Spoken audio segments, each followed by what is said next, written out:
فأعوذ بالله من الشيطان الرجيم. بسم الله الرحمن الرحيم. ألف لام ميم ذلك الكتاب لا ريب فيه هدى للمتقين الذين يؤمنون بالغيب ويقيمون الصلاة ومما رزقناهم ينفقون والذين يؤمنون بما أنزل إليك وما أنزل من قبلك وبالآخرة هم يوقنون أولئك على هدى من ربهم وأولئك هم المفلحون. وقال تعالى ومن أحسن قولا ممن دعا إلى الله وعمل صالحا وقال إنني من المسلمين. ولا تستوي الحسنة ولا السيئة ادفع بالتي هي أحسن فإذا الذي بينك وبينه عداوة كأنه ولي حميم وما يلقاها إلا الذين صبروا وما يلقاها إلا ذو حظ عظيم. وقال تعالى قل هذه سبيلي أدعو إلى الله على بصيرة أنا ومن اتبعني وسبحان الله وما أنا من المشركين. صدق اللہ العظیم. محترم دوست اور بزرگوں، 2 دن سے ہم سب یہاں پر جمع ہوئے ہیں. یہ ہمارا جمع ہونا جڑنا جو ہے وہ صرف اور صرف اللہ کے لیے. آنے والوں میں سے کسی کی ذاتی کوئی غرض نہیں ہے، نہ کوئی تجارت کے لیے آیا ہے، نہ کوئی کاروبار کے لیے آیا ہے، نہ سیر و سیاحت کی غرض تھی. صرف اور صرف اللہ کی نسبت پر بلایا گیا ہے اور سب جمع ہوئے ہیں.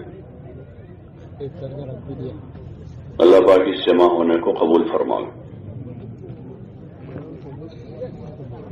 ہمارے جو اجتماعات ہیں اور دین کی دعوت اور محنت ہے، اس کی بنیادی غرض ہی یہی ہے کہ ہمارا رجوع اور ہماری توجہ اللہ کی طرف ہو جائے. اس لیے کہ زندگی کا مقصد ہی یہی ہے. وما خلقت الجن والانس الا ليعبدون. ہم نے جنات و انسان کو صرف اور صرف اپنی عبادت کے واسطے پیدا کیا ہے. ای الا لیعرفون،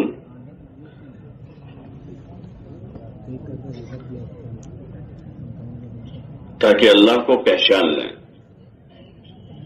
اسی واسطے ساری عبادتیں، ریاضتیں ہیں، نماز ہے، ذکر ہے، تلاوت ہے، صدقہ خیرات ہیں،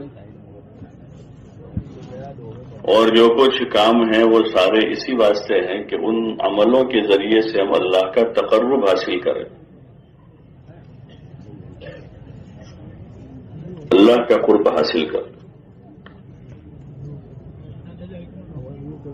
لوگ دنیا میں قرب حاصل کرنے کی کوشش کرتے ہیں، مال والوں سے، ملک والوں سے، کرسی والوں سے، عہدہ والوں سے، ڈگری والوں سے، یا جن سے حاجتیں وابستہ ہیں ان کا قرب حاصل کرتے ہیں اپنی حاجتوں کے واسطے، ضرورتوں کے واسطے، اپنے اغراض اور مقاصد کے واسطے. لیکن اصل جو ذات ہے جس کا قرب لیا جاوے، حاصل کیا جاوے، وہ اللہ کی ذات ہے. اور مقصد حیات بھی وہی ہے کہ ہم اپنے اللہ کو پہچانیں اور اس کے قریب ہو جائیں. وہ تو ہم سے بہت قریب ہیں. وَنَحْنُ أَقْرَبُ إِلَيْهِ مِنْ حَبْلِ الْوَرِيدِ. وہ تو شہ رگ جو بالکل آدمی سے سب سے زیادہ قریب ہے، اس رگ سے بھی زیادہ قریب ہے. دوری ہماری طرف سے ہوئی ہے. دوری جو ہے وہ ہماری طرف سے ہے کہ ہم دنیا کے ساز و سامان میں، اسباب میں، کام کاج میں، کاروبار میں، اپنی چاہتوں میں رہ کر اللہ سے ہم دور ہوئے،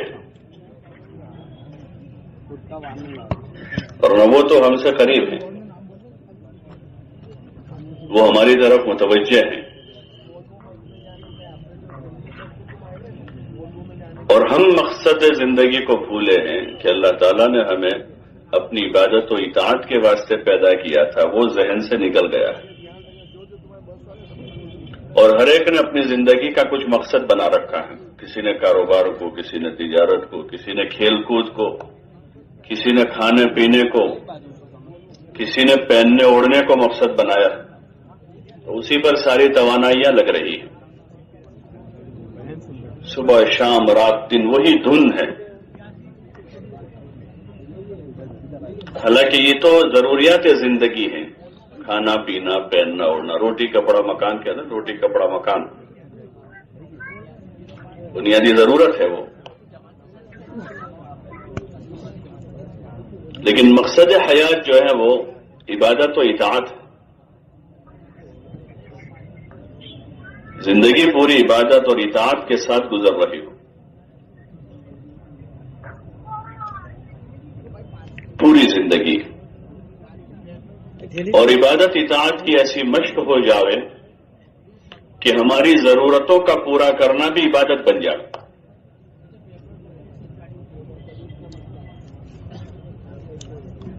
ضرورتوں کا روٹی کپڑا مکان جو ہے وہ بھی عبادت بن جائے، اتنی اس کی مشق ہو جائے کہ پھر کھانا بھی اللہ کی رضا کے واسطے ہو، کپڑا بھی اللہ کے خوش کرنے کے واسطے ہو، اور گھر بھی آدمی اپنی چاہت کا نہ بنا رہا ہو بلکہ اللہ خوش ہو جائے ویسا بنا رہا ہو. اور کاروبار بھی آدمی مالدار بننے کے لیے نہ کر رہا ہو بلکہ اللہ کو راضی کرنے کے واسطے کر رہا ہو. امام غزالی رحمۃ اللہ علیہ نے لکھا ہے کہ تجارت بھی عبادت، شرط ہے کہ اس کے شرائط کے ساتھ. نماز عبادت ہے لیکن کب جب وضو کے ساتھ پڑھے تو عبادت بنے گی.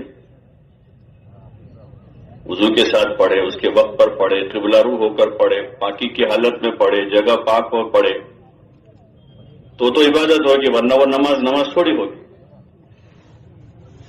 ایسے تجارت عبادت ہوگی کب ہوگی؟ جب اس کے جو شرائط ہے، جیسے نماز کے شرائط کے ساتھ نماز ہوتی ہے ایسے تجارت کے شرائط کے ساتھ تجارت ہے تو وہ تجارت عبادت ہو جائے گی. اور آدمی تجارت کرتے ہوئے بھی اللہ کو پالے گا. ان تاجروں کا تذکرہ کیا اللہ پاک نے کلام پاک میں، رجال لا تلہیہم تجارت ولا بیع عن ذکر اللہ وإقام الصلاة وإيتاء الزکاة یخافون یوما تتقلب فیہ القلوب والابصار. کہ یہ ایسے مرد ہیں، ان کو مرد کہا اللہ نے، ان کو کیا کہا کہ یہ مرد ہیں. مرد وہ نہیں جو کمزوروں کے سامنے آستین چڑھا کے محلے میں روزانہ لڑائی کرتا پھر گھر میں بیوی بچوں کو دباتا رہے. کہ مرد یہ ہیں، رجال یہ مرد ہے. مرد کون ہے وہ؟ لا تلہیہم تجارت ولا بیع عن ذکر اللہ، کہ ان کو ان کی تجارت اور ان کا خرید و فروخت اللہ کے ذکر سے، نماز قائم کرنے سے، زکوٰۃ ادا کرنے سے غفلت میں نہیں ڈالتا. کہ وہ تجارت کو شرائط کے ساتھ کرتے ہیں، نماز پڑھتے ہیں، زکوٰۃ ادا کرتے ہیں اور اللہ کے ذکر کے ساتھ، یعنی اللہ کی یاد کے ساتھ، اللہ کی اطاعت کے ساتھ ہوتے ہیں.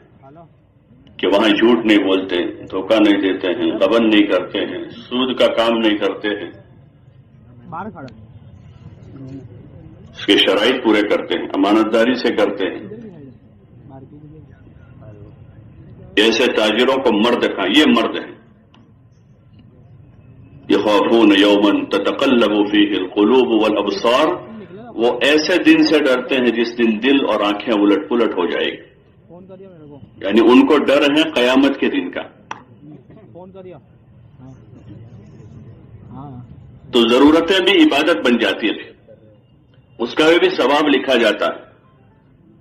آدمی سوتا ہوا ہے لیکن وہ عبادت میں ہے، ضرورت پوری کر رہا ہے، لیکن قواعد شرائط کے ساتھ سویا ہے، غفلت کے ساتھ نہیں سویا ہے، گناہ کر کے نہیں سویا ہے، اور آگے اٹھ کر گناہ کرنے کی نیت سے نہیں سویا ہے.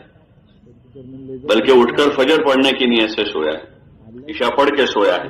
حدیث میں آتا ہے یہ 2 نمازیں جس نے با جماعت ادا کر لی پوری رات عبادت کا ثواب ملے گا، چاہے وہ سوتا رہے۔ سونا عبادت ہو گیا، آدمی کا کھانا عبادت ہو جاتا ہے، لیکن قواعد شرائط کے ساتھ کھایا ہے، حلال کھانا کھایا ہے، پاک مال کھایا ہے، اور کھا کر جو طاقت قوت بنے گی اس سے نیت اچھی ہے، اللہ کی عبادت کرنے کی نیت ہے، مخلوق خدا کی خدمت کرنے کی نیت ہے، گناہ کرنے کی نہیں کہ کھا کر جو طاقت ملے گی شام کو اچھا پیٹ بھر کے کھا کر جا کر بازار میں بیٹھ کے گناہ کریں گے، کہ وہ کھانا عبادت نہیں ہوگا، بلکہ نیت یہ ہے کہ کھانا کھا کے جو طاقت حاصل ہوگی، جو قوت ملے گی، اس قوت کو اللہ کی عبادت اطاعت میں لگاؤں گا، تو پھر یہ کھانا بھی عبادت ہوگا۔ آدمی مال کما رہا ہے تو اس نیت سے کما رہا ہے کہ جو کماؤں گا اس کو اللہ کی مرضی پر لگاؤں گا، اپنی مرضی پر نہیں۔ غلام کی کوئی مرضی نہیں ہوتی۔ آپ نے دکان پر نوکر رکھا ہے تو آپ کا جو مال وہ خرچ کرے گا، جمع کرے گا، وہ اس اپنی مرضی سے نہیں کرے گا۔ آپ کا نوکر ہے، آپ کے کاؤنٹر سنبھالتا ہے، وہ روزانہ وہ لاکھوں روپے گنتا ہے، لیکن وہ خود مختار نہیں ہے ان پیسوں میں۔ مہینے 2 مہینے 6 مہینے 10 مہینے اس پر خوب بھروسہ کیا مالک نے، اگر وہ اپنی مرضی سے ٹرن اوور شروع کرے گا تو مالک رکھے گا اسے؟ بولو نا کہ نہیں، اپنی مرضی کا دخل نہیں ہوگا اس کو، وہ یہاں نوکر ہے، وہ پیسے پکڑے گا، رکھے گا، اٹھائے گا، گنے گا، دے گا، لے گا، لیکن وہ پیسے اس کے ہیں، اس کے مالک کے ہیں، وہ اس کا مالک نہیں۔ ایسے ہمارے پاس جو نعمتیں ہیں، چاہے مال ہے، زمین ہے، جاگیر ہے، تندرست جسم ہے، اس کی صحت ہے، یہ ہمارا ذاتی نہیں ہے، یہ سب سے بڑا دھوکہ ہے دنیا میں، سب سے بڑا دھوکہ ہے، اور یہ دھوکہ عام ہے کہ میرا ہے۔ ایک عارضی ملکیت اس کو کہیں گے، ایک عارضی ملکیت ہے، وہ اللہ کی طرف سے دی گئی ہے اس کو، اور اس میں آزمائش کے لیے دیا ہے۔ مال اولاد کو اللہ پاک نے آزمائش کا ذریعہ بتایا، انما اموالکم واولادکم فتنہ، کہ تمہارا مال و اولاد تمہارے لیے آزمائش ہے، اور زبردست آزمائش ہے، جس کے پاس جتنا زیادہ ہے اس کی زیادہ آزمائش ہے۔ ایک طرف مال اللہ کا فضل ہے بڑا، اولاد اللہ کا فضل ہے، رحمت ہے، لیکن ویسے ہی وہ بڑی آزمائش بھی ہے کہ اگر اس مال اولاد میں اللہ کے حکم کو پورا کر لیا ہے تو بہت بڑے نفع کا ذریعہ ہے کہ اس مال سے آدمی اپنی آخرت بنا لے گا۔ حضرت عثمان رضی اللہ عنہ تھے، عبد الرحمن ابن عوف رضی اللہ تعالیٰ عنہ تھے، ابوبکر صدیق رضی اللہ تعالیٰ عنہ تھے، اور بھی کچھ صحابہ تھے، اور ایسے ہر زمانے میں ایسے لوگ رہے کہ جن کو اللہ پاک نے مال اولاد عطا کیا اور انہوں نے اس کا اچھا ٹرن اوور کیا۔ اپنے جگہ پہ ٹرن اوور ہو تو زیادہ، تو اصل ٹرن اوور وہ ہیں جو اللہ کی مرضی پر ٹرن اوور ہو رہا ہو، تو پھر وہ آخرت بننے کا ذریعہ ہے، اور دنیا میں راحت حاصل کرنے کا ذریعہ ہے، مال بھی اولاد بھی، دنیا کی حاجتوں کے آسانی سے پورا ہونے کا ذریعہ بھی ہے، اور اچھی آخرت بننے کا ذریعہ ہے، لیکن شرط یہ ہے کہ وہ اللہ کی مرضی پر خرچ ہو رہا ہو، اپنی مرضی سے نہیں۔ بندہ اپنی مرضی کا مالک نہیں ہے، بندہ اگر اپنی مرضی کا مالک بن رہا ہے وہ تو گناہ کے راستے پر جائے گا، کیونکہ نفس و شیطان سے محفوظ نہیں ہے، وہ گناہ کے راستے پر چلا جائے گا، اور جس نے اپنے آپ کو تابع کر لیا اللہ رسول کے تو وہ نفس و شیطان سے بچ جائے گا، نفس و شیطان سے وہ بچ جائے، کیونکہ نفس و شیطان دشمن ہے، اور اللہ رسول جو ہے وہ خیر خواہ ہے، اللہ بھی مہربان ہے اپنے بندوں پر، اللہ پاک مہربان ہے اپنے بندوں پر، اور رسول صلی اللہ علیہ وسلم بھی خیر خواہ بن کر آئے اپنی امت کے، تو جو ان کی اطاعت کے راستے پر چلا جائے گا وہ نفس و شیطان کے مکر و فریب سے بچ جائے گا۔ اس لیے اللہ تعالیٰ نے اطاعت کا حکم دیا ہے کہ بندے اطاعت کریں. اور کس کی اطاعت کریں؟ اللہ رسول کی. اللہ رسول کی اطاعت کا راستہ وہی ہدایت کا راستہ ہے. اطاعت میں ہدایت ہے. جو اطاعت کرے گا وہ ہدایت پائے گا. آدمی بغیر اطاعت کے کیسے ہدایت؟ کرتا پاجامہ داڑھی ٹوپی کا نام ہدایت تھوڑا ہے.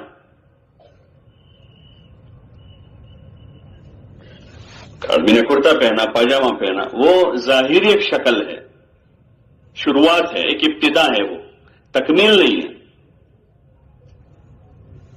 ابتدا ہے اطاعت کے راستے کی کہ بھئی اللہ رسول کی اطاعت کے راستے پر آدمی نے اپنے آپ کو ڈالا ہے تو زمانے کے نیک لوگوں کا لباس پہننا شروع کیا ہے. شروعات ہے، بہت اچھی چیز ہے، لیکن تکمیل نہیں ہوئی. تکمیل کے لیے محنت ہے. آدمی قدم قدم پر معلوم کرے دین کیا ہے، سنت کیا ہے، شریعت کیا ہے. ایک طرف ہماری چاہتے ہیں، دوسری طرف ہمارا ماحول ہے، اور تیسری طرف قوم اور سماج کے رسم و رواج ہیں.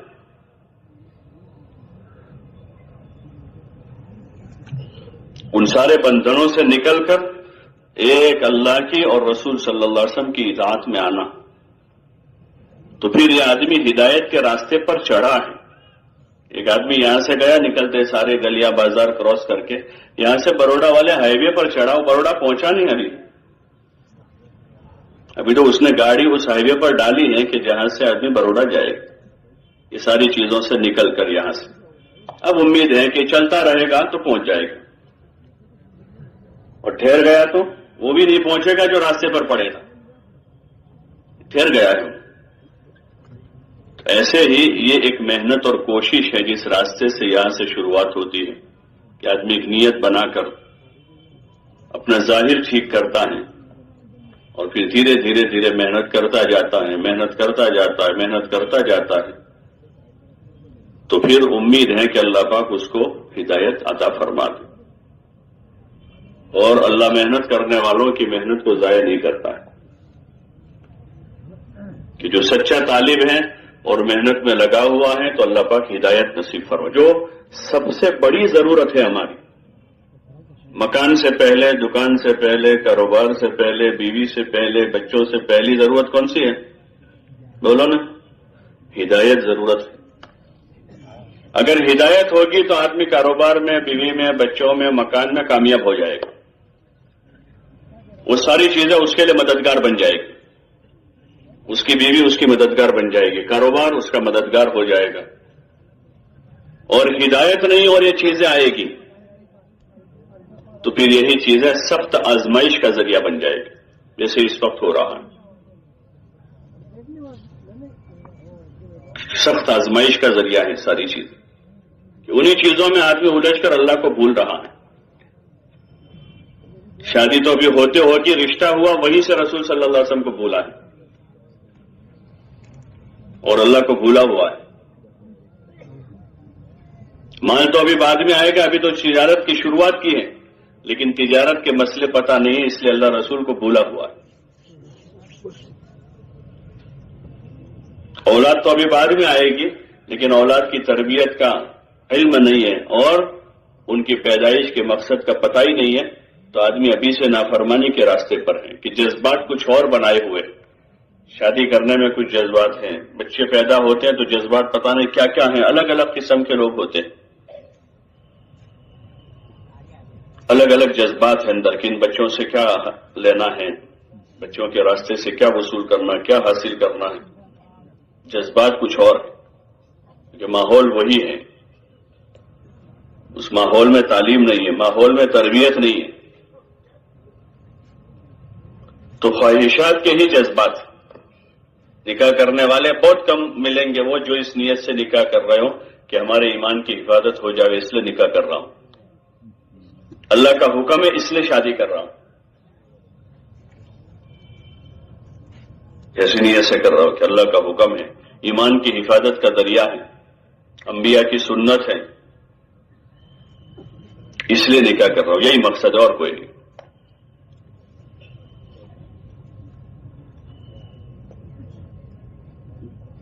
اگر وہ مقصد ہے تو پھر اس کے لیے اتنے سارے لوازمات کی ضرورت نہیں.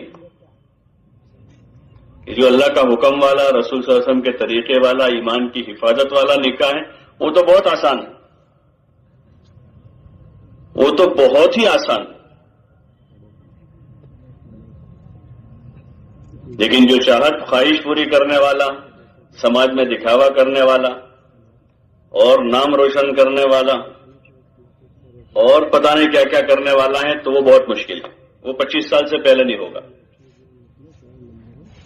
اور وہ پہلا والا کرنا ہے تو 18 سال میں، 20 سال میں ہو سکتا ہے. وہ اتنا آسان ہے. اس لیے بنیادی ضرورت یہ ہے کہ ہم دنیا میں جی رہے ہیں تو اپنی زندگی کا مقصد کیا ہے، ہمارا ہدف کیا ہے. بھائی ایک آدمی گاڑی لے کر آپ اس کو پوچھ رہے کہاں جا رہے ہو؟ بس جا رہا ہوں. ارے بھائی کہیں تو جا رہے ہوں. نہیں بس جا رہا ہوں. تو لوگ کیا کہیں گے اس کو؟ بولو نا بھائی، کیا کہیں گے اس کو؟ ہم سے کوئی پوچھے کہ آپ کہاں جا رہے ہیں، کیوں کما رہے ہیں، کیوں مکان بنا رہے ہیں، کیوں زمین خرید رہے ہیں، کیوں بچے پال رہے ہیں، تو ہمارے پاس اس کا کیا جواب ہے؟ کہ ہمارے پاس اس کا جواب نہیں ہے.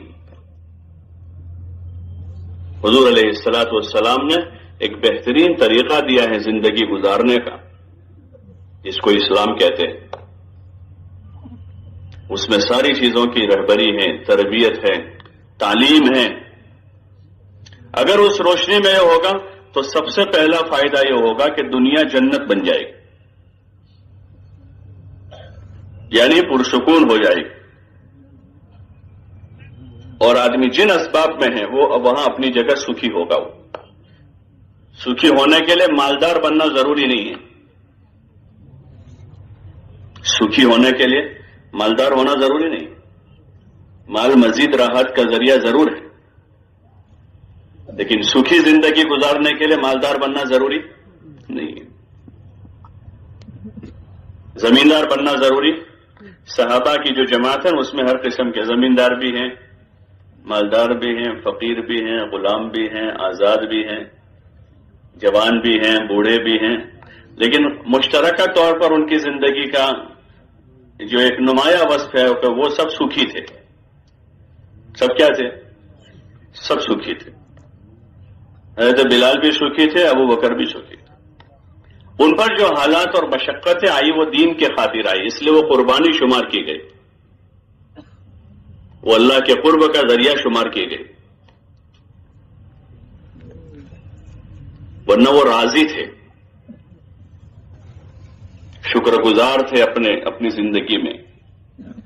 جو اصل اوصاف ہے پیدا کرنے کے، آدمی صبر شکر کا سبق سیکھ لے تاکہ زندگی آسان ہو جائے. زندگی آسان کرنے کے لیے یہ آسان ہے کہ آدمی صبر شکر کا سبق سیکھے. کوئی حال ہے، تکلیف ہے، صبر کرنا سیکھ لیں.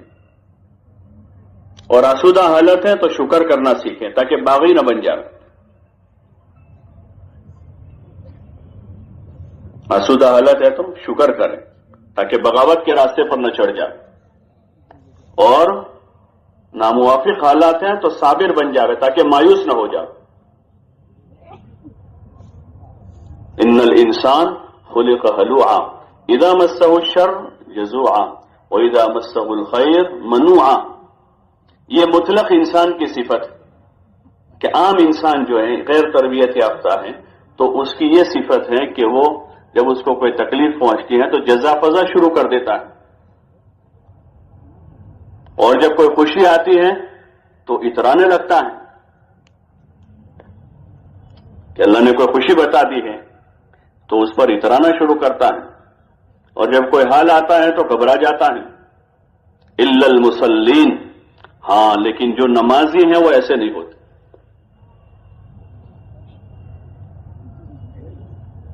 جو نماز پڑھنے والے لوگ ہیں وہ ایسے نہیں ہوتے کہ وہ صبر کرنے والے ہوتے ہیں اور شکر کرنے والے ہوتے ہیں. یہ ایمان کی صفتیں ہیں. یہ بھی صفتیں پیدا ہوگی تو پھر آدمی کی ہر حال میں زندگی اچھی ہوگی، ہر حال میں وہ اچھائی پر ہوگا. اور ہر حال میں اللہ کا حکم پورا کرتا رہے، جزا فضا نہیں کرے گا، صبر کرے گا، اور پریشان نہیں ہوگا کسی کی دنیا دیکھ کر، کسی کا مال دیکھ کر، کسی کی گاڑی دیکھ کر، کسی کا بنگلہ دیکھ کر، کسی کی اولاد دیکھ کر۔ اپنے پاس جو ہے اس پر وہ شکر کرے گا، اور جو چیز نہیں ہے اس پر صبر کرے گا۔ یہ سب سے آسان ہے، اس لیے کہ آدمی صبر نہ کرے پھر بھی جو نہیں ہے وہ ملنے والا نہیں ہے۔ ایک آدمی کے پاس کوئی چیز نہیں ہے اور وہ بے صبرا ہو جاوے، اس کی شکایتیں شروع کر دیں، تو کیا 10 20 25 50 آدمیوں کو کہنے سے وہ چیز مل جائے گی اس کو؟ ارے بھائی مل جائے گی، کہ وہ چیز تو ملنے والی نہیں، کیونکہ اوپر سے لکھی ہوئی نہیں ہے وہ، اور جو چیز اوپر سے لکھی ہوئی ہے اس کو کوئی روکنے والا نہیں ہے۔ تو اس لیے اس کا سبب پڑھایا کہ صبر کرے، بے صبرا نہ ہو جائے، اور قناعت کر لے جو ہے اس پر، اسی کو غنیمت سمجھ لیں کہ پیسہ نہیں ہے، تندرستی ہے میرے پاس۔ کیا آدمی یہ امید کرتا ہے کہ میرے پاس پیسے ہو تو میں صدقہ کروں، خیرات کروں، حج کروں، عمرے کروں؟ تندرستی ہے تو 5 نمازیں پڑھ لیں، کہ باجماعت تکبیر اللہ کے ساتھ پڑھ لیں 5 نمازیں۔ تندرستی اللہ نے دی ہے، فرصت اللہ نے دی ہے، روزانہ فجر کے بعد تھوڑی دیر مسجد میں ٹھہر کر طلوع آفتاب کے تھوڑی دیر کے بعد 2 رکعت نماز پڑھ لے، دنیا مافیہ سے بہتر ہے، نفل مقبول حج عمرے سے بہتر ہے۔ یہ تمنا آدمی کرتا ہے کہ میرے پاس پیسہ نہیں، میں عمرے کروں، میں حج کروں، یہ تو روزانہ مقبول کر سکتا ہے، روزانہ مقبول حج عمرہ کر سکتا ہے۔ جس کے پاس روپیہ بھی نہیں ہے اس کا اجر لے سکتا ہے وہ، کہ روزانہ فجر بعد جو ہے ٹھہر جائے مسجد میں تھوڑی دیر، اور جب طلوع ہو جائے اچھی طرح سے سورج، 2 رکعت پڑھے، حدیث میں آتا ہے مقبول حج عمرے کا ثواب ملے۔ اپنے کاموں کے لیے آدمی پتہ نہیں کتنوں کی سفارش لگانے کی کوشش کرتا ہے، حدیث پاک میں آتا ہے حضور علیہ السلام نے فرمایا مزید 2 رکعت پڑھ لیں تو اللہ پاک اس کے دن بھر کے کاموں کا کفیل بن جائے گا۔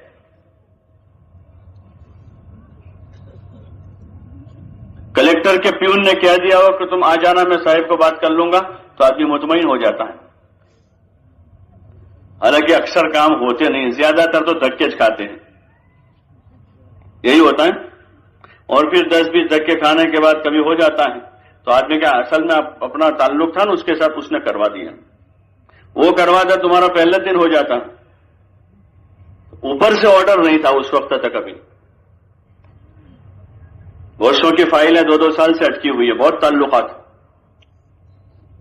تعلقات بھی ہیں، پیسے بھی ہیں، 2 سال ہو گئے، 3 سال ہو گئے، 5 سال ہو گئے، 10 سال، اور بعضوں کے تو ابا گئے، دادا گئے، ابا گئے، بیٹے آئے، ابھی تک فائلیں وہی کے وہی۔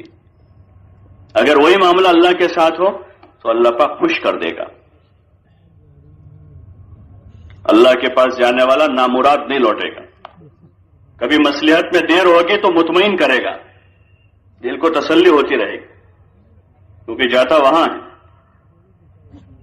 اور ذلت سے بچائے گا، وہ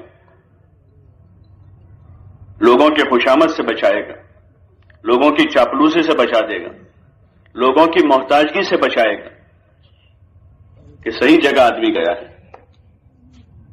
تو اس لیے دین جو ہے وہ تو آسانیاں پیدا کرنے کے لیے،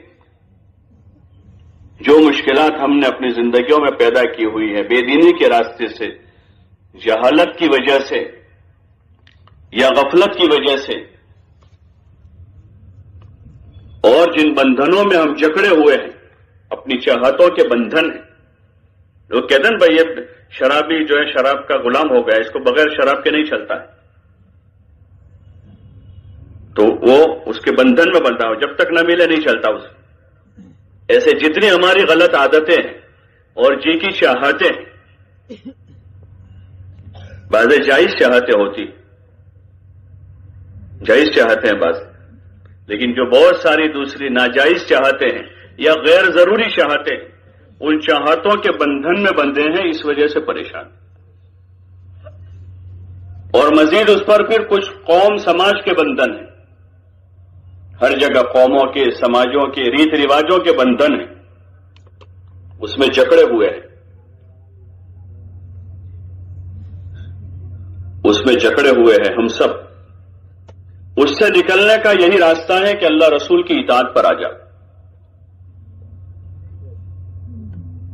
اللہ رسول کی اطاعت پر آ جا۔ جب اللہ رسول کی اطاعت پر آئیں گے تو جی کی چاہتوں کے بندھن سے بھی نکل جائیں گے اور رسم و رواج کے بندھنوں سے بھی نکل کر زندگی آزاد ہو جائے گی۔ وہ اصل آزادی، دین چھوڑ کر لوگ آزادی تلاش کر رہے ہیں، دین چھوڑ کر آزادی تلاش کر رہے ہیں۔ یہ تو اور زیادہ غلامی میں آدمی اپنی عادتوں کا غلام بن رہا ہے، رسم و رواج کا غلام بن رہا ہے، زمانے کے نئے نئے طریقے اور فیشنوں کا آدمی غلام بن رہا ہے۔ آزادی والی زندگی تو وہ ہے جو اللہ نے بتائی، کہ جس میں حق بتایا سب کا جانی مالی حق بتایا، جاہی حق بتایا ہے کہ ہر ایک کی عزت کی جائے، کسی کو ذلیل نہ کیا جائے، یہ حق ہے اس کا۔ غیبت نہیں کی جائے مسلمان کی، اس کا حق ہے کہ اس کی غیبت نہ کی جائے، اس کی پیٹھ پیچھے برائی نہ ہو، کسی کی چغلی نہ ہو، کسی کا تجسس نہ ہو۔ تو اس میں آزادی زیادہ ہے کہ اس میں زیادہ ہے؟ اللہ پاک اپنے بندوں پر مہربان ہے، اس نے مہربان ہو کر بندوں کو ایسی زندگی عطا فرمائی ہے کہ سارے لوگ اپنے حقوق پورے حاصل کریں اور آسانی کے ساتھ زندگی گزاریں۔ دین کو آسان بنایا، الدین یسر، تو وہ آسان جو ہے اس کو شیطان نے مشکل بنا کے پیش کیا۔ ہر ایک کے دماغ میں ہے کہ بھائی دین کی نیت کریں گے بہت مشکل ہے اپنے لیے، دین پر چلنے کی نیت کریں گے تو بہت مشکل ہو، حالانکہ وہ زیادہ آسان ہے۔ آپ سوچیں، غور کریں اس پر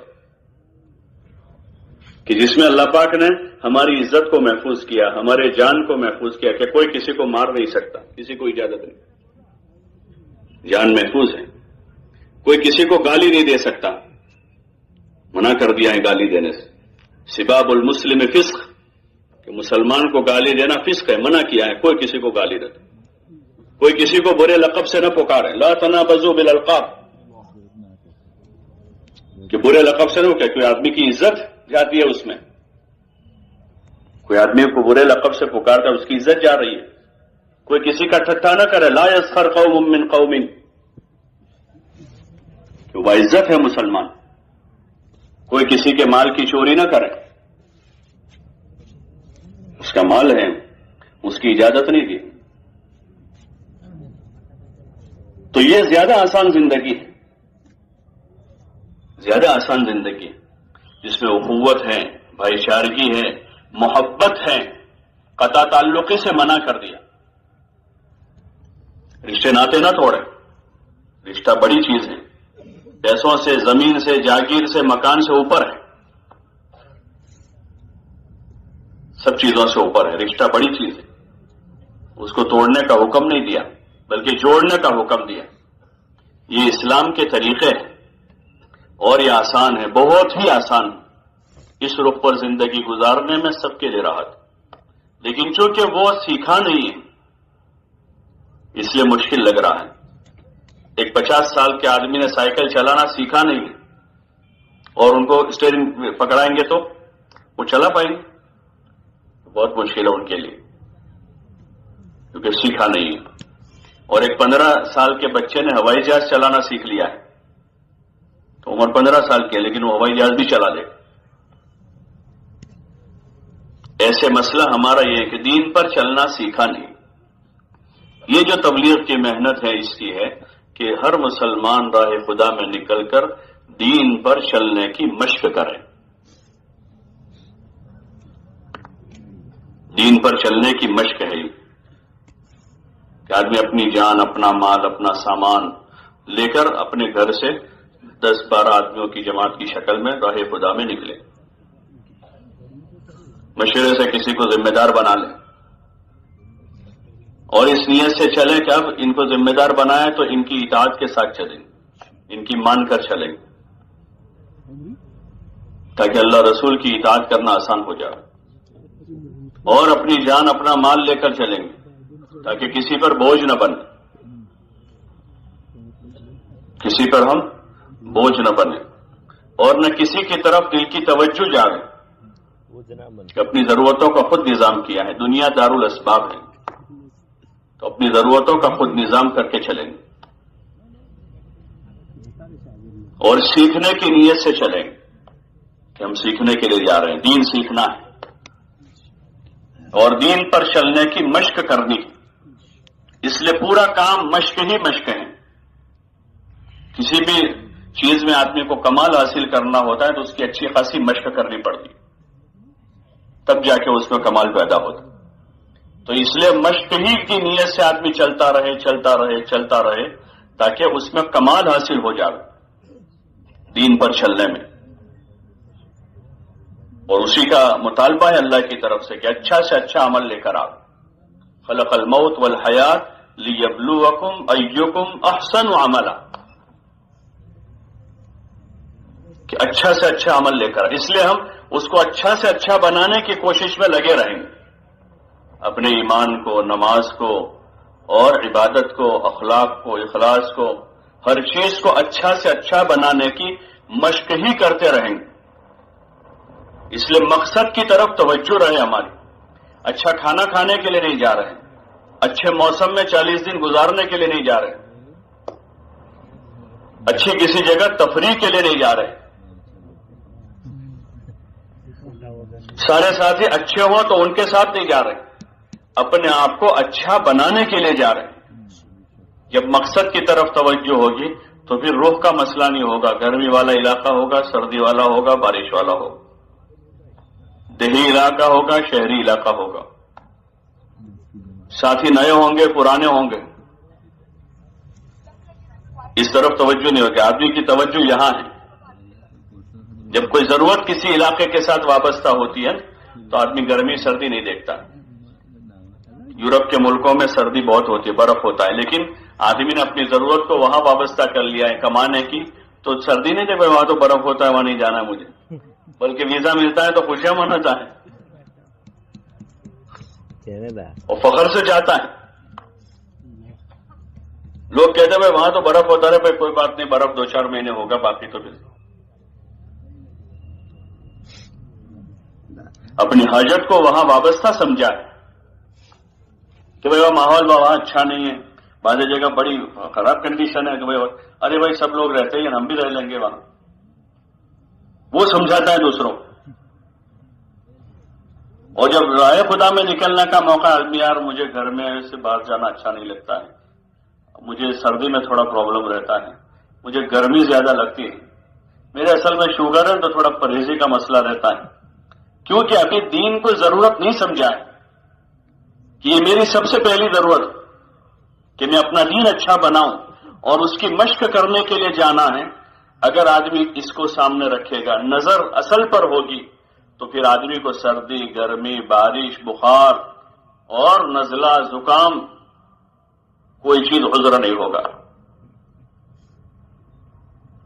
آدمی نکلتا رہے گا، جاتا رہے گا اور اپنی ضرورت سمجھ کے جائے گا، خوشی سے جائے گا، بشاشت سے جائے گا، اپنے اختیار سے اپنی دنیا چھوڑ کر جائے گا، ترجیح دے گا، پسند کرے گا اس کو کہ یہاں اس کے پاس منافع کے اسباب ہیں، دکانیں چلتی ہوئی اور کاروبار ہیں، راحت کے اسباب ہیں، لیکن یہ محسوس کر رہا ہے کہ مجھے دین سیکھنا میری ضرورت ہے، تو آدمی اپنے اختیار سے دکان میں، کاروبار میں ترتیب بنائے گا۔ جی نہیں چاہ رہا ہے، اپنے جی کو سمجھائے گا، طبیعت ساتھ نہیں دے رہی ہے تو آدمی حوصلہ بنائے گا کہ میری بہت بڑی ضرورت ہے دین سیکھنا، اور وہ دین آخرت میں تو کام لگے گا، اس سے پہلے دنیا میں کام لگے گا، کہ جب دین آئے گا زندگی میں تو زندگی آسان ہو جائے گی، راحت والی ہو جائے گی۔ یہ وعدہ ہے اللہ کا، من عمل صالحا من ذکر او انثى وهو مؤمن فلنحيينه حیاتا طیبہ، جو بھی اچھا عمل کرے، مرد ہو یا عورت ہو، ایمان کے ساتھ، تو ہم ان کو خوشگوار زندگی عطا فرما دیں گے۔ تو پہلا فائدہ یہ ہوگا کہ دنیا اچھی ہو جائے گی. اس لیے اس وقت جو حضرات جا رہے ہیں اللہ پاک ان کے جانے کو مبارک کرے، ان کے سفر کو آسان فرماوے اور قبول فرماوے. یہ بڑے قابل مبارکباد ہے. بس یہ ہے کہ نکلنے کے لیے نہیں ہے، بلکہ کچھ چیزوں کی مشق کے لیے جا رہے ہیں. دعوت کی مشقیں ہیں، تعلیم و تعلم کی مشقیں ہیں، ذکر و عبادت کی مشقیں اور خدمت کی مشق ہیں. یہ بنیادی 4 کام ہیں جو ہر مسلمان کو ہر وقت کرنے چاہیے. یا تو آدمی اللہ کی طرف بلا رہا ہو، دعوت دے رہا ہو، جو مقصد ہے اس امت کا، اس امت کو برپا ہی اس لیے کیا گیا، نکالا اسی لیے گیا ہے. کنتم خیر امت اخرجت للناس تأمرون بالمعروف وتنہون عن المنکر، کہ تم بہترین امت ہو، تم کو لوگوں کی نفع رسانی کے لیے نکالا گیا ہے. تم اچھائیوں کی طرف بلاتے ہو، برائیوں سے روکتے ہو. تو اس کی مشق ہے دعوت دینے کی. دوسرا، ہر آدمی کو اپنا دین سیکھنا سکھانا ہے. جو نہیں آ رہا ہے وہ سیکھنا ہے، جو آ رہا ہے وہ دوسروں کو سکھانا ہے. تو اس کی مشق کرنی ہے. تیسرا، ذکر و عبادت. اب جو سیکھا سکھایا ہے عبادت ذکر، تو اس کو عملاً کرنا ہے. اور چوتھی چیز ہے خدمت. بندوں کے ساتھ حقوق کی وابستہ کیے ہیں، وہ تو اپنی جگہ واجب ہے. جو اللہ کی طرف سے متعینہ حقوق ہیں، بیوی، بچے، بھائی بہن، والدین، رشتہ دار، پڑوسی، عام خاص الگ الگ قسم کے حقوق ہیں. بعض ہر وقت رہتے ہیں، بعض حق وقتی ہوتے ہیں، عارضی ہوتے ہیں، اس کے مسائل ہیں. لیکن چونکہ اس کا جذبہ ہی نہیں اندر، تو آدمی کیسے کرے گا؟ تو خدمت کی مشق کرے. عام سے عام مسلمان کی خدمت کرنا سیکھے.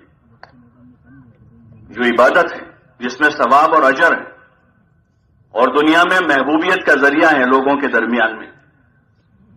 آدمی کی جو محبوبیت کا ذریعہ ہے خدمت اور عبادت بھی ہے وہ. لیکن اس وقت کا جو ماحول ہے اس میں خدمت عیب بن گیا. کیا بن گیا؟ عیب ہے یا بوجھ ہے. جس کو اللہ نے 2 پیسے دیے تو اپنے باپ کی خدمت کے لیے بھی نوکر رکھتا ہے اور فخر سے کہتے ہیں 5000 مانس راکھے اسے اپنے بابا کی خدمت مانگ. اس کے لیے تو سعادت تھی کہ وہ خود اپنے باپ کی خدمت کرتا. یہ سعادت ہے. ماں کی خدمت آدمی خود کرتا. یہ کس کو یہ موقع ملے گا؟ یہ ماں چلی جائے گی پھر کہاں سے لائے گا؟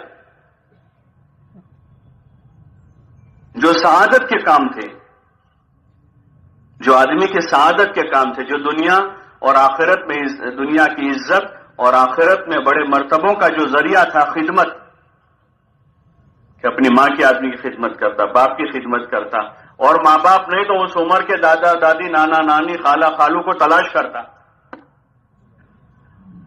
کہ بھئی چلو میرے ماں باپ نہیں لیکن میری خالہ ہیں تو ان کی خدمت کر لوں، ابا نہیں ہے چچا ہیں ان کی خدمت کر لوں،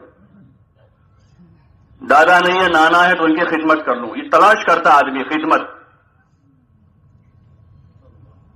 تو سعادت کی چیز ہے، لیکن چونکہ اس کی مشق نہیں ہے اس لیے خدمت اجرت پر ہو رہی ہے. بلکہ جو چیزیں خالص خدمت کی تھی اسلام میں، وہ چیزیں بھی اب بزنس ہو گئی.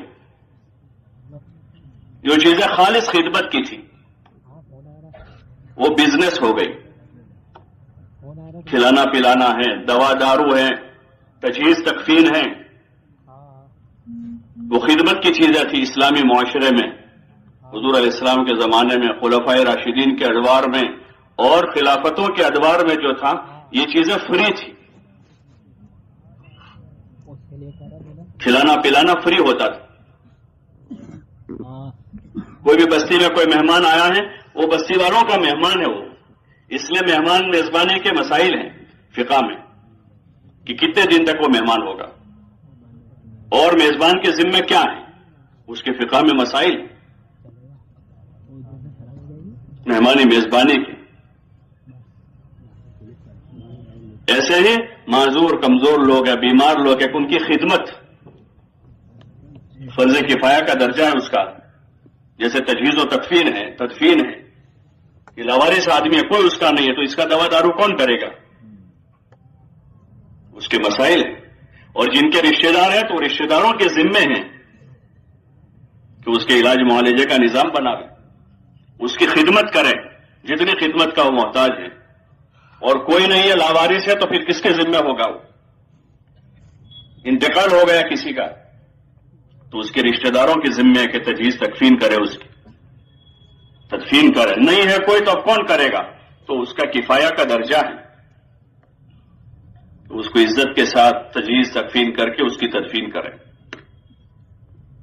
لیکن دین زندگیوں سے نکلا، دین نکلا تو جس مذہب میں مسافر اجنبی کی خدمت کا اور مہمان نوازی کا حکم ہے، اس کے آداب اور مسائل بتائے ہیں۔ ایک اجنبی فقیر آدمی اگر بستی میں انتقال کر جاتا ہے تو اس کی تجہیز تکفین تدفین کے مسائل اور احکام ہیں، اس معاشرے میں والدین در بدر پھر رہے ہوں،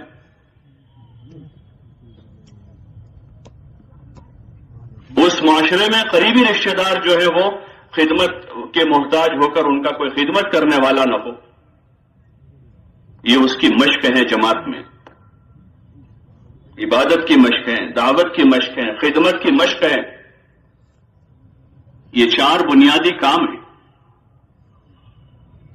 جن کاموں کو جا کر سیکھنا سمجھنا ہے، اس کا طریقہ معلوم کرنا ہے اور اس کی عملی مشق کرنی ہے تاکہ اچھی سے اچھی عبادت کرنے والے بن جائیں۔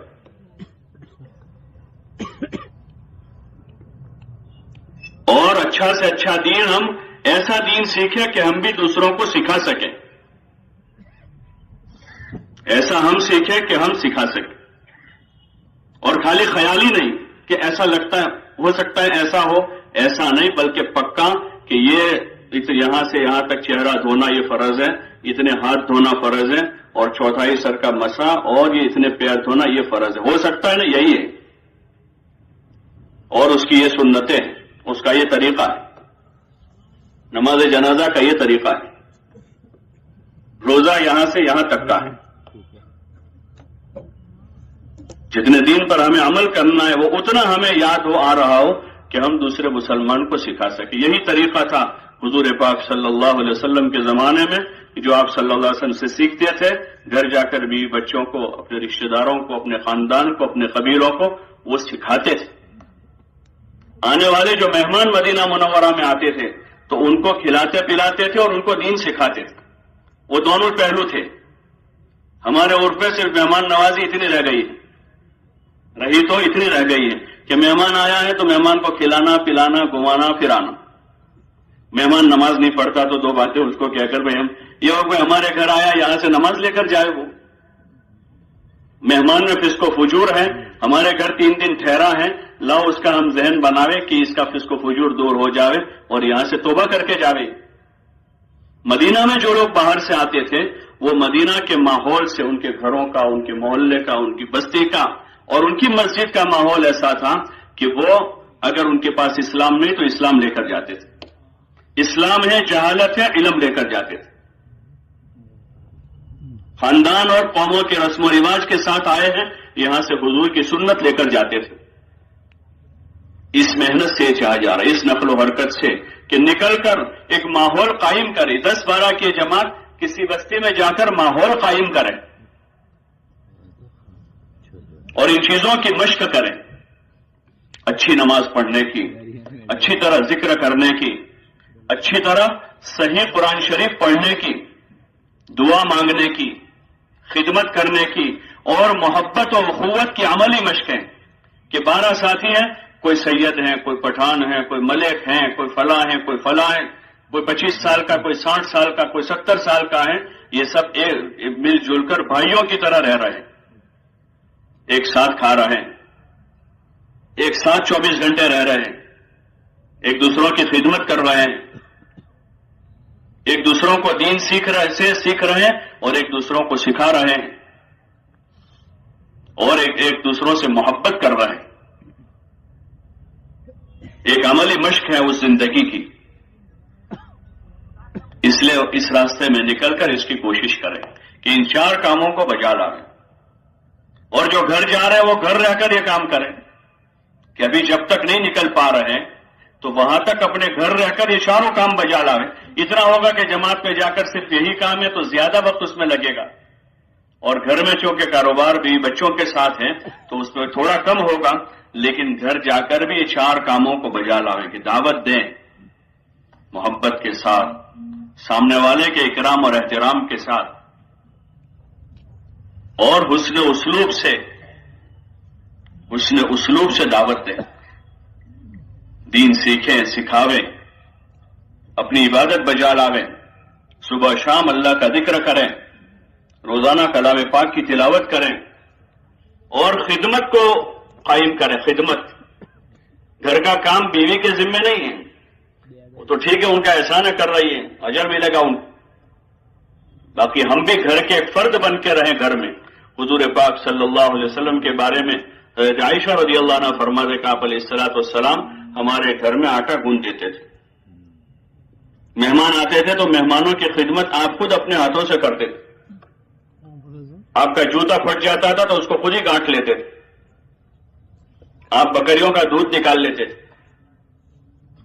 گھر کے فرد بن کر رہ رہے، حالانکہ آپ امام الانبیاء ہیں، آپ سب سے بڑے آدمی ہیں، سید البشر ہیں اور امام الانبیاء ہیں، لیکن آپ اپنے گھر میں گھر کے ایک فرد بن کے رہ رہے ہیں، کوئی اپنی نمایاں شان نہیں بنائی، حالانکہ آپ کی شان بہت بڑی ہے۔ وَرَفَعْنَا لَكَ ذِكْرَكَ، آپ کی شان بہت بلند ہے، لیکن آپ اپنے گھر والوں کے ساتھ گھر کے ایک فرد ہیں، گھر کے ایک فرد بن کر رہ رہے ہیں۔ یہ ایک عملی زندگی، رات میں آپ عبادت گزار ہیں، عبادت کر رہے ہیں، تلاوت کر رہے ہیں، نماز پڑھ رہے ہیں، اللہ کی یاد میں لگے ہیں، دعائیں مانگ رہے ہیں، آپ اپنے آدمیوں کے درمیان میں تو آپ داعی بنے ہوئے ہیں، لوگوں کو بلا رہے ہیں اللہ کی طرف، دن میں رات میں، چھوٹوں کو بلا رہے ہیں، بڑوں کو بلا رہے ہیں، غلاموں کو دعوت دے رہے ہیں، آپ اتنے بڑے ہو کر غلاموں کے پاس جا رہے ہیں، ہم بہت بڑے ہیں، اور اس ماحول میں غلام یعنی بہت نیچی ذات کہلاتی تھی، بڑے لوگ ان سے صرف خدمت لیتے تھے، ان کا کوئی حق نہیں ہوتا تھا، وہ اپنے ذات کے بھی مالک نہیں ہوتے، لیکن آپ علیہ السلام ان کو جا کر دعوت دے رہے ہیں، اللہ کی طرف بلا رہے ہیں، اور آپ پر جو وحی آ رہی ہے آپ لوگوں کو سکھا رہے ہیں، دین سکھا رہے ہیں، یہ بنیادی کام ہے، اس لیے راہ خدا میں نکل کر اس کو قائم کرنا ہے اور اس کو سیکھنا ہے تاکہ زندگی پر ہم اچھی طرح سے اس کو کر سکیں۔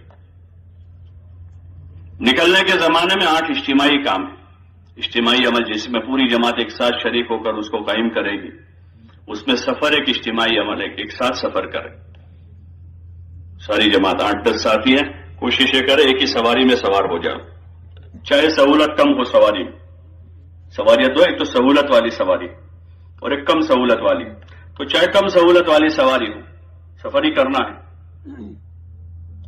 تو ایک ساتھ سفر کرے، سارے ساتھی ایک ساتھ ہو، ذمہ دار اپنے ساتھیوں کے ساتھ، ساتھی اپنے ذمہ دار کے ساتھ، سفر کی خدمت کے 2 ساتھی طے کر لے تاکہ باقی ساتھی خدمت کے کاموں سے یکسو ہو جائے، کیونکہ 12 آدمی ہیں، 12 کی ضرورتیں ہیں، پانی بھی پینا ہے، چائے بھی پینی پڑے گی، ناشتہ کرنا پڑے گا، چھوٹی موٹی ٹکٹ خریدنا ہوگا، سب الگ الگ ٹکٹ لینے جائیں گے، 12 آدمی جائیں گے، اور 12 کی ٹکٹ 2 آدمی جا کر بھی لا سکتے ہیں، 12 آدمی رکشا کرنے گئے ہیں، 2 آدمی جا کر لے آئے رکشا، 12 آدمی کھانا لینے جائے 2 آدمی لے کے، تو یہ آسان ہے اور ایک اچھی مشق ہے، ایک اجتماعی زندگی کی مشق ہے، 2 ساتھی خدمت کے طے کر لیں، وہ ضروریات کا نظام کر لیں، ذمہ دار اپنے ساتھیوں کے ساتھ رہیں، سفر میں بھی ان اعمال کو قائم کریں، تعلیم کو، دعوت کو، ذکر کو، خدمت کو، سیکھنے سکھانے میں لگے، ابتدا سے ہی بھائی کلمہ یاد نہیں تو سب سے پہلے کلمہ یاد کر لیں، پھر دیگر جو ضروری چیزیں ہیں، فرائض واجبات ہیں، پھر مسنون اذکار ہیں، سفر کی دعا ہیں، سواری پر چڑھنے کی دعا ہیں، منزل پر پہنچنے کی دعا ہیں، سفر کے آداب ہیں، وہ ہر چیز کا کوئی نہ کوئی ادب بتایا، اٹھنے بیٹھنے کا، سونے جاگنے کا، ایسے سفر کرنے کا ادب، کیسے سفر کرے آدمی، کہ انسان ہے ہم، جانور تھوڑے ہیں، یہ جانور نما تھوڑے ہیں، انسان ہیں، تو ہر چیز کا ادب ہے، اس طریقے پر سفر کریں، ہمارے ذریعے کسی کو تکلیف نہ ہو، پیسنجر کو، مسافر کو، ہمارے ساتھ بس میں ہیں، ٹرین میں ہیں، جہاز میں ہیں، اور لوگ بھی ہیں، ان کا حق ہے کہ ہمارے ذریعے ان کو تکلیف نہ پہنچے، بلکہ ان کو راحت پہنچے۔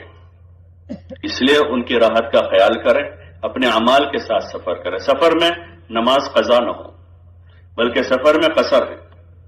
ظہر عصر عشاء کی بجائے 4 کے 2 رکعت ہو جاتی۔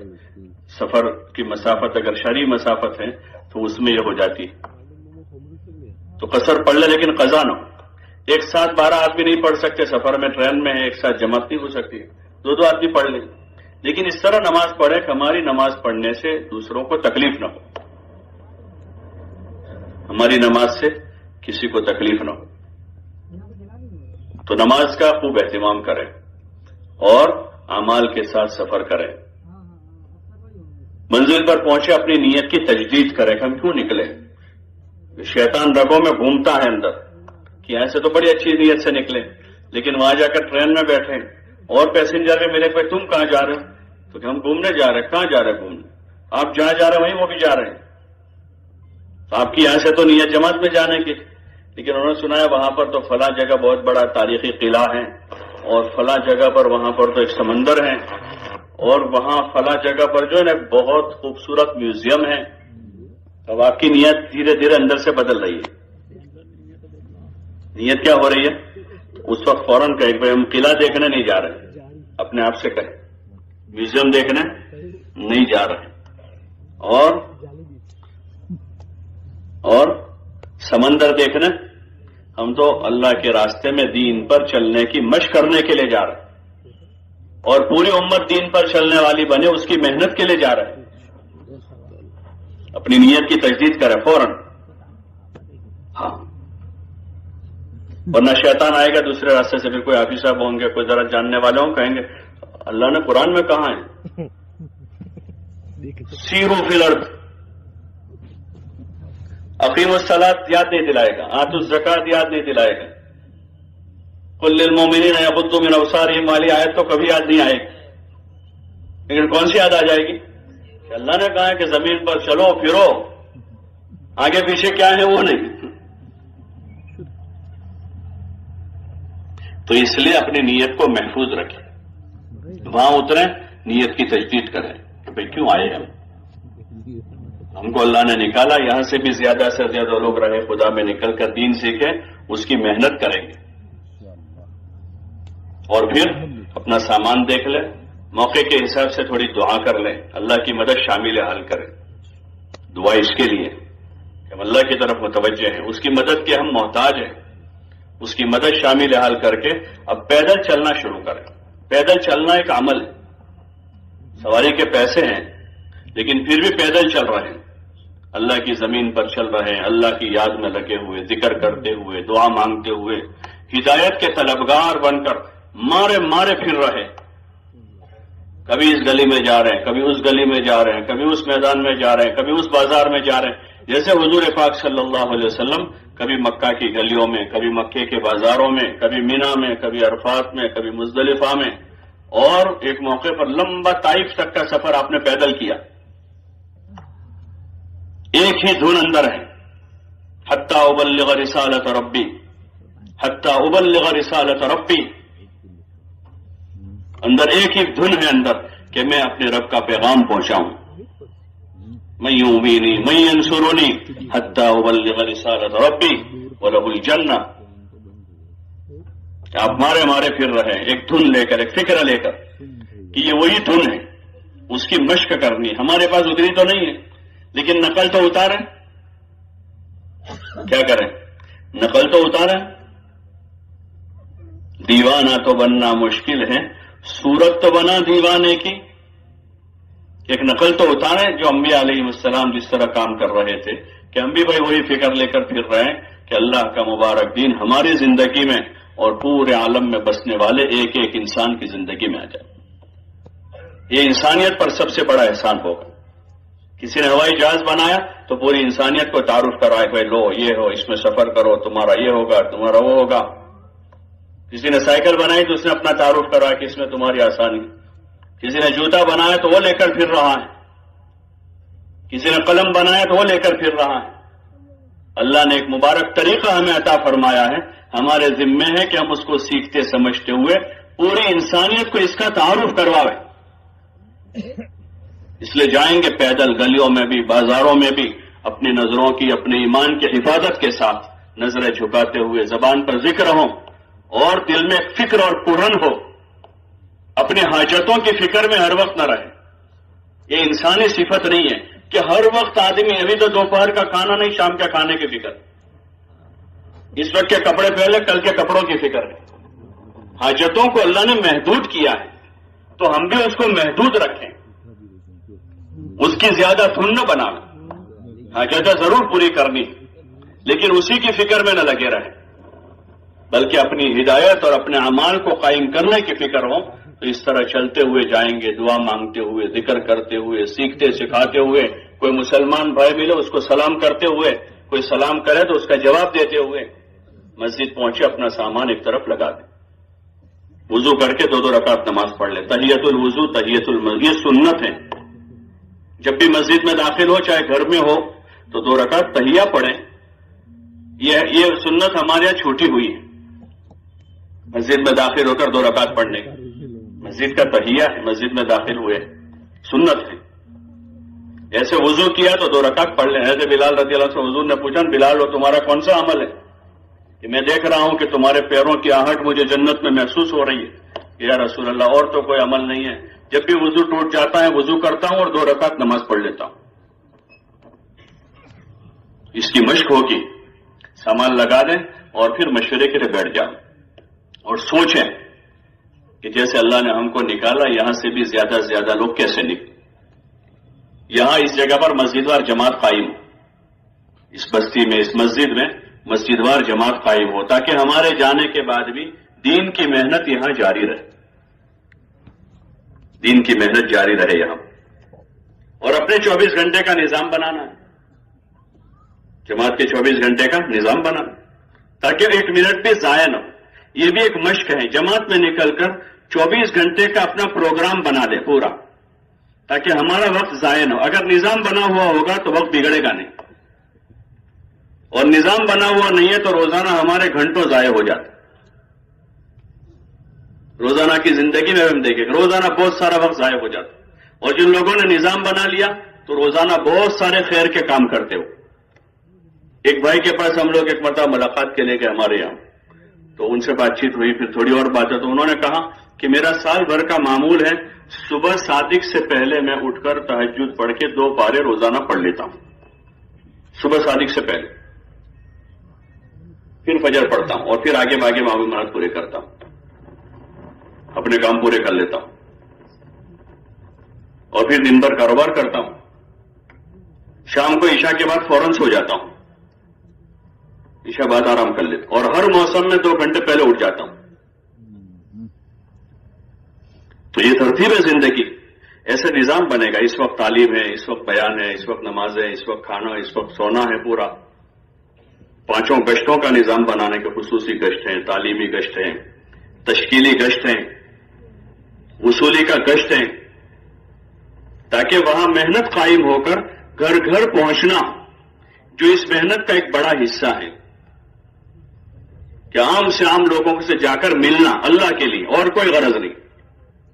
مسجدوں میں مسجد اور جماعت ہیں، ان کا یہی بنیادی ایک کام ہے کہ اپنے محلے کے 100% مسلمانوں سے جا کر اللہ کے لیے ملاقات کرنا، اپنی کوئی ذاتی غرض نہیں، اپنے بھائی کی خیرخواہی کے ساتھ ملاقات کرنا، ملنا، بات کرنا، ایمان کی، اعمال کی، اخلاق کی، آخرت کی.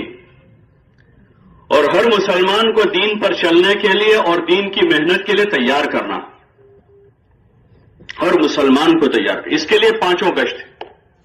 خصوصی گشت ہے، اپنا مشورہ سے فارغ ہو کر پہلے خدمت والے ساتھی خدمت میں لگ جاوے، ایک پرانا ایک نیا ساتھی خصوصی گشت میں اس بستی کے علماء کی خدمت میں جا کر دعا کی گزارش کریں، ان کی توجہ اور دعا لیں، اور وہاں کے جو دنیاوی اعتبار سے جو بااثر لوگ ہیں ان کو جا کر ذمہ داری کا احساس دلاوے، ہمدردی کے ساتھ، خیرخواہی کے ساتھ. اور جو مقامی ذمہ دار حضرات ہیں دعوت کے کام کے، ان سے جا کر بھی ان سے نصرت طلب کرے کہ ہماری جماعت آپ کی بستی میں، آپ حضرات ساتھ دیں گے، ہمارا فائدہ ہوگا، ہماری تربیت ہوگی۔ یہ خصوصی گشت ہے۔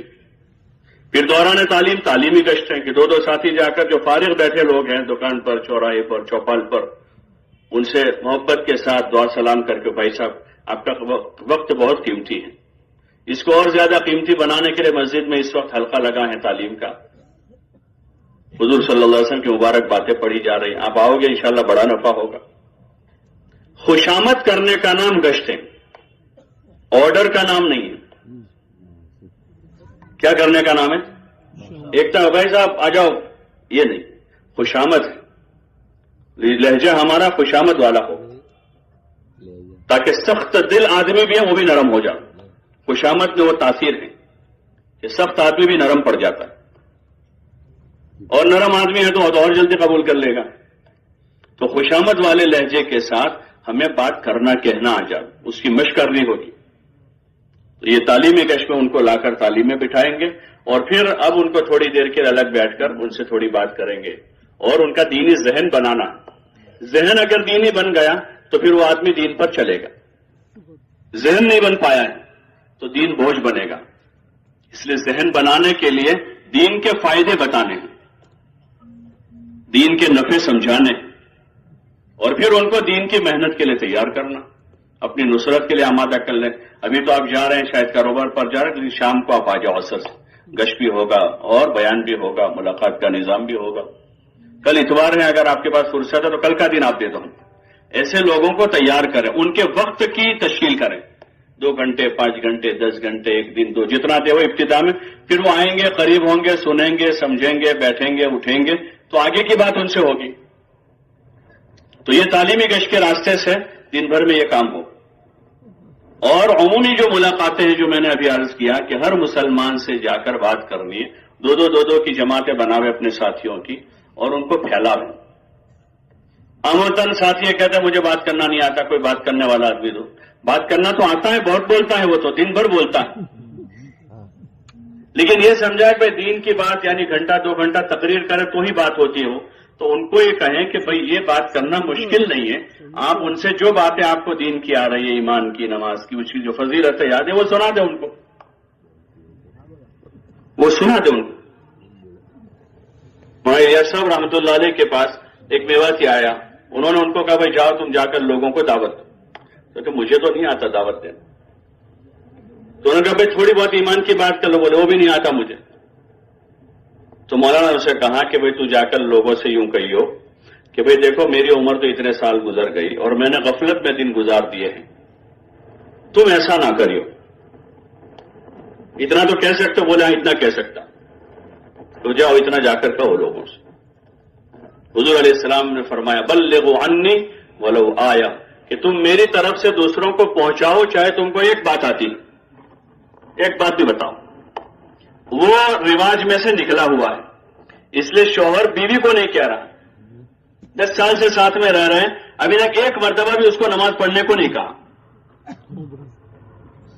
باپ اپنے جوان بیٹے کو نہیں کہہ رہا، جو کہنے کا تھا وہ نہیں کہہ رہے، جو بار بار کہنے کا تھا وہ بات وہ کہنا سننے کا رواج ختم۔ یہ اس کی ایک مشق ہے کہ 2 آدمی جا کر بولنا شروع کرے، دعوت دیں، بتاویں، بس یہ ہے محبت سے دعوت، ہمدردی کے ساتھ جاوے، اپنا دل صاف لے کر جاوے، اس بھائی کی حقارت دل میں نہ آئے، چاہے کتنا ہی گنہگار ہو، اس کا فعل برا ہے وہ برا نہیں ہے، اس کا فعل برا ہے وہ برا نہیں ہے۔ پھٹی ہوئی نوٹ جو ہے نا وہ پھٹی ہوئی ہے، باقی اس میں کیپیسٹی تو ہے۔ بھائی 100 روپے کی نوٹ آپ کی پھٹ گئی ہے، لیکن اس میں پورے 100 کی کیپیسٹی ہے روپیوں کی، بولو نا بھائی، پوری کیپیسٹی ہے، آپ اس کو صحیح جگہ جمع کرو تو پورے 100 مل جائیں گے اور نئی نوٹ ملے گی۔ ارے ملتے نہیں ملتے کہ پھٹ گئی تو پھینک دیتے اس۔ ایسے کسی آدمی میں کوئی برا فعل ہے، شرابی ہے، بے نمازی ہے یا اور کوئی چیز ہے، اس کا فعل برا ہے، وہ برا نہیں ہے، اسے ہم سینے سے لگائیں گے اور پھر اس کو سمجھائیں گے۔ سمجھانا ہمارے ذمہ ہے، منوانا ہمارے ذمہ۔ ہماری مشکل یہ ہے کہ ہم منوانے کی کوشش میں، سمجھانے میں کمی نہیں کریں گے، اس میں اور منوانے میں فرق ہے۔ ایک ہے سمجھانا، حضور صلی اللہ علیہ وسلم نے سمجھایا، ابو جہل کو سمجھایا 1 بار 2 بار 10 بار 100 بار سمجھایا، نہیں مانا وہ. سمجھانا ہے، سمجھانے میں کمی نہیں کریں گے، منوانا ہمارے ہاتھ میں نہیں ہے، اس لیے مایوس نہیں ہوں گے اور اس سے شکایت بھی پیدا نہیں ہوگی. اس لیے جائیں گے، بات کریں گے، فائدے بتا ایمان کے، اعمال کا، اخلاق کا، آخرت بتاویں، قبر، حشر، نشر، جنت کو کھولیں. رغبتیں مائل ہیں اچھی اچھی چیزوں کو سننے کے لیے، تو ہم جنت سناویں لوگوں کو. بھئی جنت میں نعمتیں ہیں، وہاں پر نہریں ہیں، باغات ہیں، محل ہیں، انہی چیزوں میں ابھی ہم الجھے ہیں یہاں. تو جنت سمجھائیں گے، جنت کھولیں گے، اس کی دعوت دیں گے اور پھر ان کو تیار کریں گے دین کی محنت کے لیے محبت سے.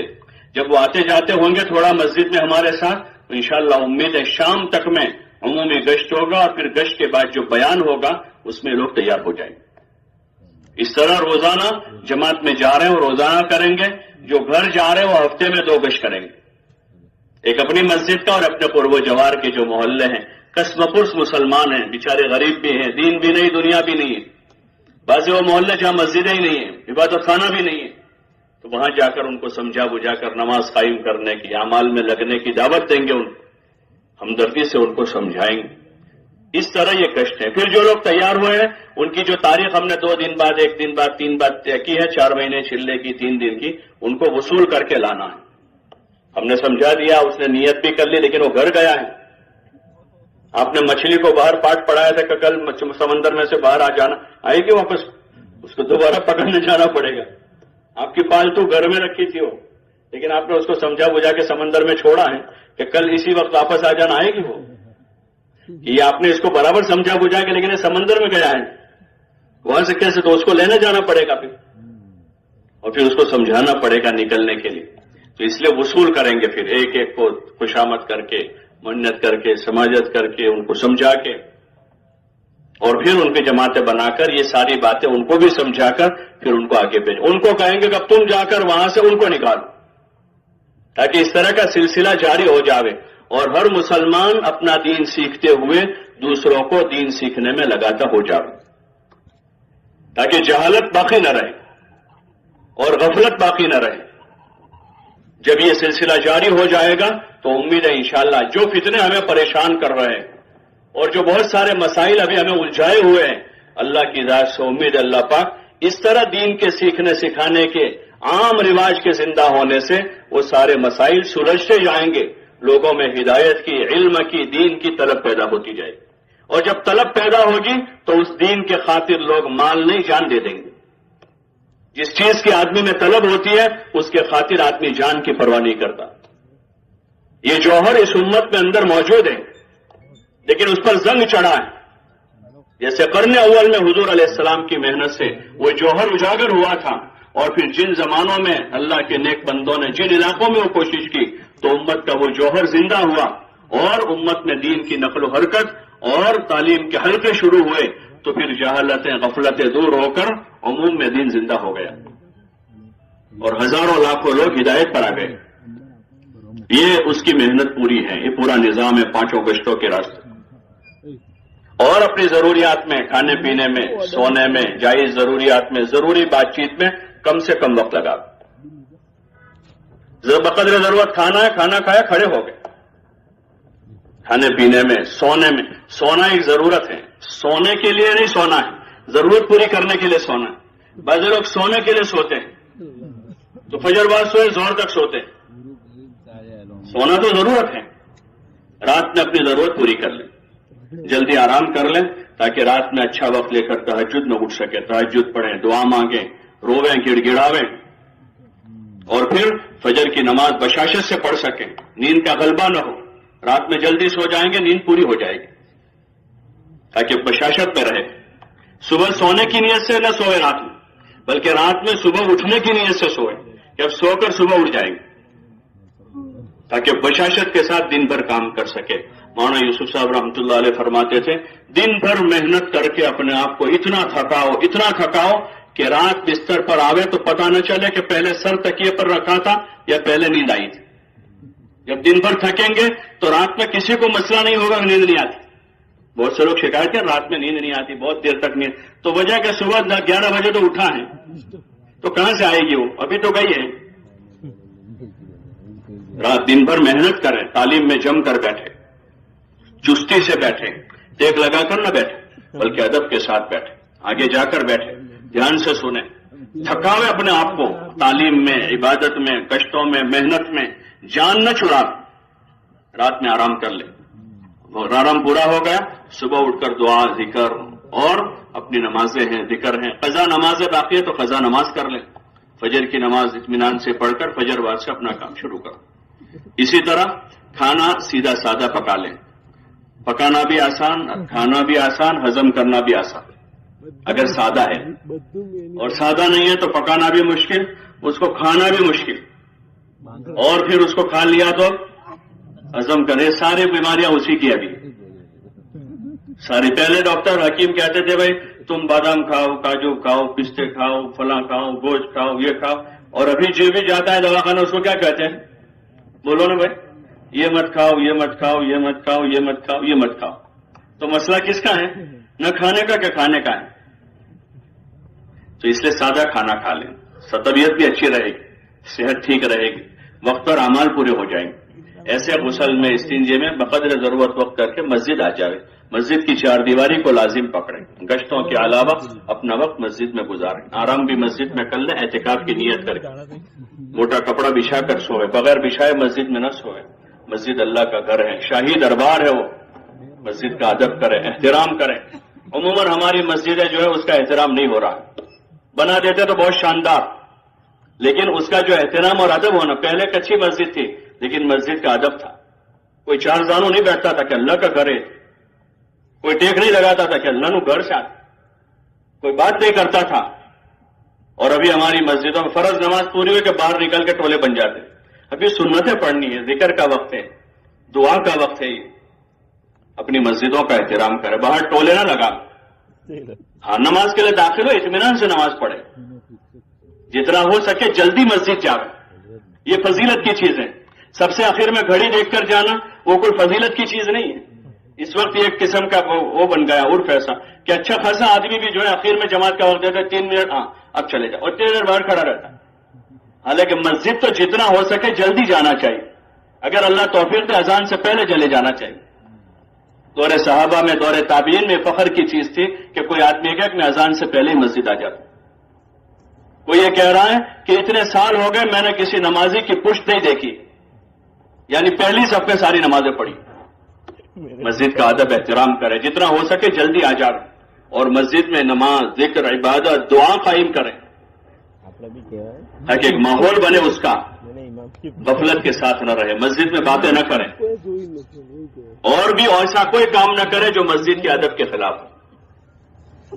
تو اس لیے اپنے اوقات کو مسجد میں زیادہ گزاریں، بازاری ماحول سے اپنے آپ کو بچاویں، جن چیزوں سے بچنا ہے، بازاری ماحول ہے، ضرورت کے لیے 2 ساتھی خدمت والے جا رہے تو ان کو کہہ دیا کہ بھائی میرا صابن لانے لے آئیے، صابن لانے کے لیے کیا ضرورت ہے جانے کی، کسی کو اور کوئی چیز قلم لانا تھا، ڈائری لانی تھی، خدمت والے کل جانے ہی والے صبح، ان کو کہا بھائی تم ذرا لے جا کر لے آئیے، بازار نہ جا، اور نئی کوئی عادتیں نہ بنا، بلکہ جو پرانی بری عادتیں پڑی ہوئی ہیں، ٹھنڈا پینے کی، آئس کریم کھانے کی اور چائے پینے کی، اور اس کو دھیرے دھیرے کم کریں، اس میں اضافہ نہ کریں، یہ زائد چیزیں ہیں۔ کھانا پینا تو ٹھیک، بھائی 2 وقت کھانا کھا لے، ہمارے وقت میں ناشتہ بھی عام ہے تو ناشتہ بھی کر لے صبح، باقی عشاء کے بعد ٹھنڈا پیئیں گے تبھی کھانا ہضم ہوگا، ایک بری عادت بنائی ہے وہ، اس لیے اس قسم کی بری عادتوں کو چھوڑنے جا رہے ہیں، نفس و شیطان سے، اور برے ماحول اور بری عادتیں جو ہمارے ساتھ لگی ہیں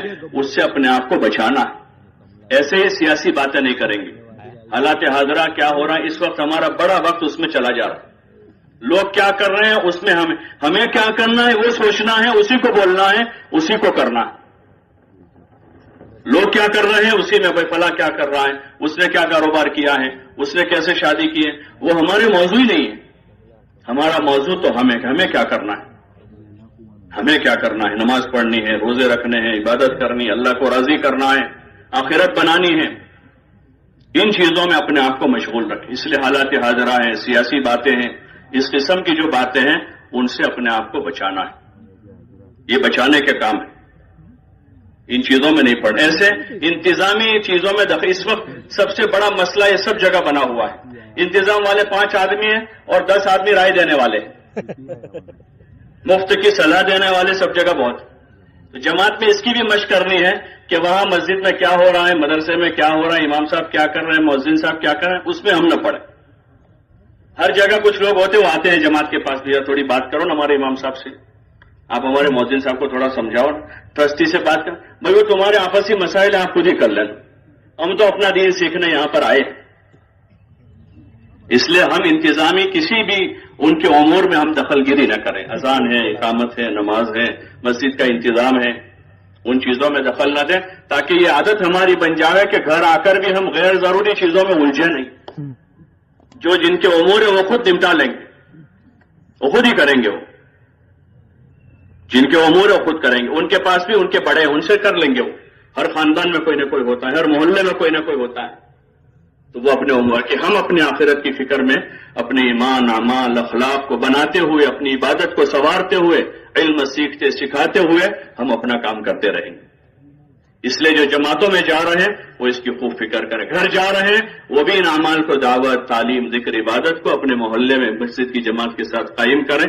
اس نیت کے ساتھ جاویں کہ گھر جا کر اپنے گھر والوں کو یہ بات سنائیں گے، ان کو بھی سمجھائیں گے، کیونکہ ان کی ذمہ داری ہمارے ذمہ. قُوْ أَنفُسَكُمْ وَأَهْلِيكُمْ نَارًا، اپنے آپ کو، اپنے گھر والوں کو جہنم سے بچاؤ. ان کی تعلیم و تربیت کی فکر کریں گے. گھر میں اس کے لیے تعلیم کا حلقہ قائم کریں گے کہ گھر میں تعلیم کا حلقہ قائم کر کے بچوں کا، بچیوں کا، بہوؤں کا ذہن بنائیں گے تاکہ وہ بھی ایمان، اعمال، اخلاق، آخرت کی فکر کے ساتھ زندگی گزاریں. اپنے گھر سے ان تمام اسباب کو دھیرے دھیرے ختم کریں گے جس سے بے دینی آتی ہے، اور تربیت کا نظام قائم کریں گے. اس کے لیے ضرور ہے کہ اپنے گھر والوں کو تھوڑا وقت دیں اور اپنے کچھ اعمال گھر میں بھی کریں. فرائض تو مسجدوں میں پڑھنا ہے، اور اس زمانے میں سنتیں بھی مسجد میں ہی پڑھ لیں تاکہ رہ نہ جائے. وہ باقی نفلیں ہیں، ذکر ہیں، تسبیح، تلاوت ہیں، تہجد ہے، اپنے گھر میں قائم کریں تاکہ گھر کے ماحول میں بھی اس کے فضا بنے، عبادت کی، ذکر کی، تلاوت کی، سنت والی زندگی کا گھر میں ماحول بنے. اس کی فکر کے ساتھ واپس جاوے اور جلد از جلد اپنی راہ خدا میں نکلنے کی ترتیب بناوے، اس کی نیت لے کر جاوے. تو نیت کرتے ہیں انشاءاللہ. کون کون نیت کرتے ہیں انشاءاللہ واپس جا کر جلد؟ ابھی تو کیا نیت ہے وہ بھی میں نے نہیں کہی بھائی. کیا نیت کرنی ہے وہ کہ جلد از جلد انشاءاللہ 4 مہینے راہ خدا میں نکلنے کی ترتیب بنائیں گے انشاءاللہ. کون کون بنائیں گے؟ اللہ ہم سب کے لیے آسان فرمائے.